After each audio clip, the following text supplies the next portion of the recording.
Mais nous avons une armée aujourd'hui qui est montée en puissance. J'ai parlé tout à l'heure de nos capacités de mettre en difficulté nos agresseurs. Nous sommes en train de le faire. Vous avez...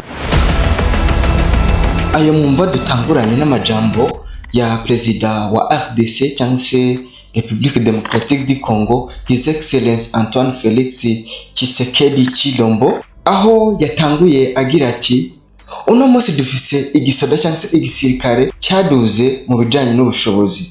Mukaba muzi ko igisirikare ca Congo kiri mu kibanza c'umunani mu bisirikare bikomeye ku mugabane wa Afrika. Ivyo bikaba vyagaragajwe mu cegeranyo giheruka gukorwa bariko baraba igihugu gifise ibihugu bifise ibisirikare bikomeye kuri uyu mugabane wa Afrika. Ubwo rero twasanze igisirikare ca République démocratique du Congo ari ic'8.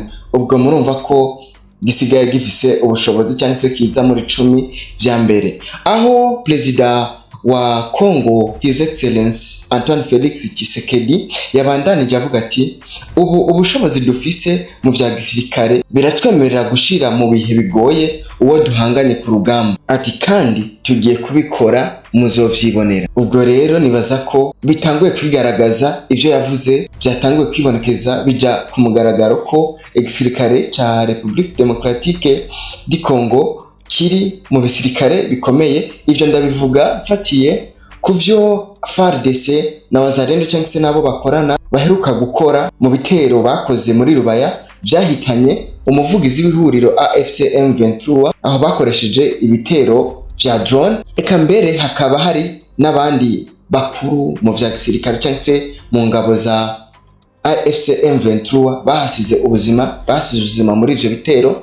Aho turavuga arongoye igisirikare ari we Sultan Makenga, bivuga ko yakomerekeye muri ico gitero cyangwa se gishobora kuba cyaranamuhitanye. Ubona ko AFC M23 itaragaragaza neza ivyabaye muri ico gitero ca FARDC cabaye muri Rubaya kigahitana uwo biri officiel umuvugizi wahora ari umuvugizi wa AFC M23 ari we Wiringoma cyangwa se twari dusanzwe tuzi ko kazina ka Quickly, aho ako kazina ka Quickly ka Mr Quickly kakomotse ubwo yari korirukana cyangwa se akubita inshi cyangwa se akubita abasoda babazungu, donc abacancuro bari baje gufasha igisirikare ca FARDC mu kugwanya uwo mutwe cyangwa se iryo huriro rya Alliance Fleuve Congo. Ubwo rero bafatwa ari kabirukana, niho yagenda avuga ni Quickly nibwo rero ako kazina ka Mr Quickly kabonetse. Ubwo rero we ntakiri mu mwuka w'abazima, aho ndavuga Wiringoma yahoze ari umuvugizi w'ihuriro AFC M23.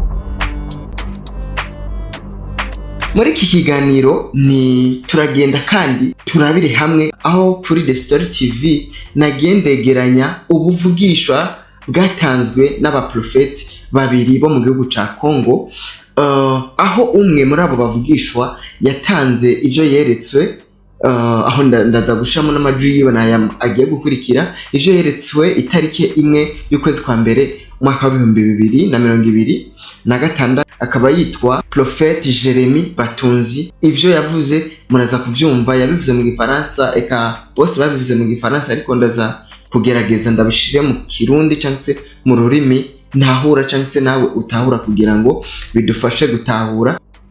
Aho uwundi mu profete yatanze ivyo yahishuriwe ubwo yari karasenga yitwa Prophet Paul Bakanjika, aho we yabitanze itariki 19 z'ukwezi kwa kabiri 2026. Abo bose uko ari babiri batanze ivyo beretswe cyangwa se batanze ubuvugishwa beretswe bariko bahishura ibigiye gushikira ihuriro rya AFC M23 eka n'abashigikiye uwo mutwe w'inyeshamba, aho yashitse akavuga n'ibigiye kuzoshikira u Rwanda n'ibizoshikira Perezida w'u Rwanda, eka mbere aravuga n'ibigiye guhinduka kuri iyi si tubaye ko. Ubwo rero ndagusaba gufyonda kuri subscribe, ukore na partage kugira dukomeze kubana 5 kuri 5 kuri iyi channel ya The Story TV. Nanje ni The MC ngarutse nk'ibisanzwe.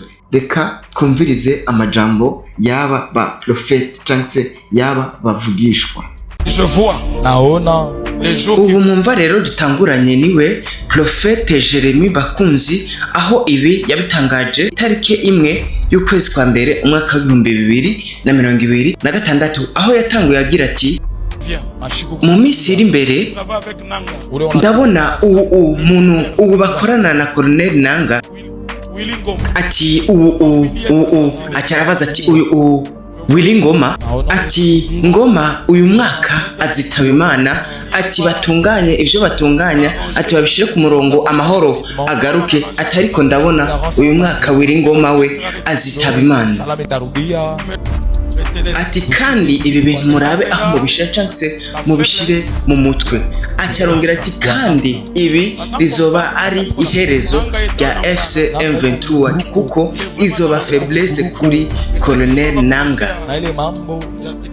Ati iyi ntambara izoca irangira, ati kuko Imana ntiri muri iyi ntambara cyangse ntiri kumwe nabo kuko bajyabo bari kumwe na shitani. Uwo ni Prophète Jeremy Bakunzi, aho wumva neza ko ivyo yahishuriwe cyangwa se ivyo yavuze vyamaze kuja mu ngiro ku munsi w'igenekerezo rya 24 z'ukwezi kwa kabiri umwaka wa 2026, aho hazinduka hatangazwa urupfu rwa Willy Ngoma. Reka twumvirize undi mu prophète nawe yagize icyo avuga, we yitwa Paule Bakanjika. le Rwanda. Uyu Prophète Paule wewe yatanguye agira ati u Rwanda, Le Rwanda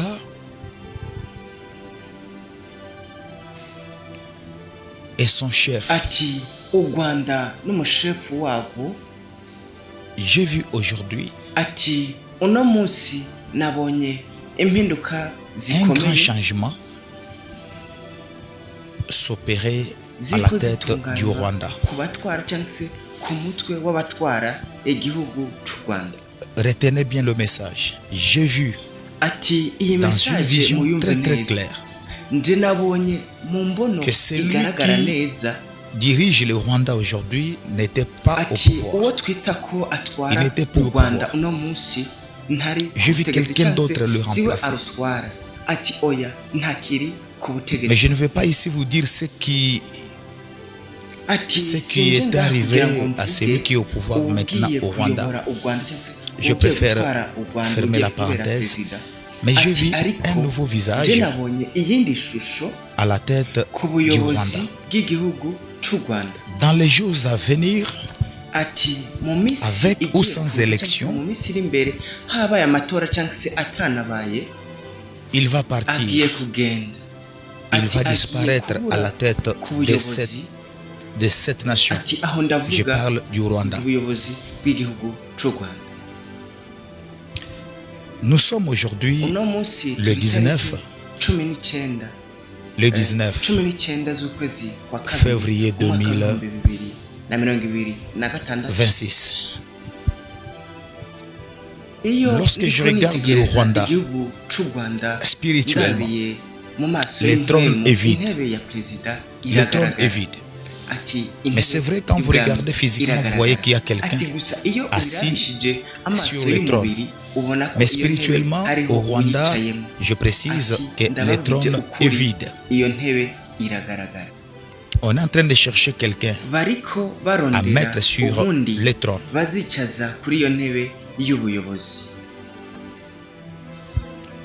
L'Esprit du Seigneur m'a connecté à ce qui va arriver. Et si je préfère citer même le nom de l'organisation qui est en train de décider, je vis l'Union européenne. L'Union européenne. Notez. Je vis l'Union européenne. Être à la base de la grande et la finale décision qui doit être prise. En ce qui concerne celui qui doit remplacer celui qui est au pouvoir au Rwanda aujourd'hui. Et ces discussions sont en ati cours. na n'ubu ndi kuvuga ibi ibyo Alléluia. biganiro biracariko Alléluia. biraganirwa. Alléluia. Hosanna. Ces discussions ati na n'ubu la discussion tuvugana ico est en kiganiro c'uko bohindura uri ku ntwaro. Il y en a qui disent non, laissons d'abord le aho monsieur. hari uruhande rumwe ruvuga Un autre groupe qui dit non, il doit n'urundi partir, ruhande ruvuga nti mais oya on doit le nave. remplacer par quelqu'un d'autre.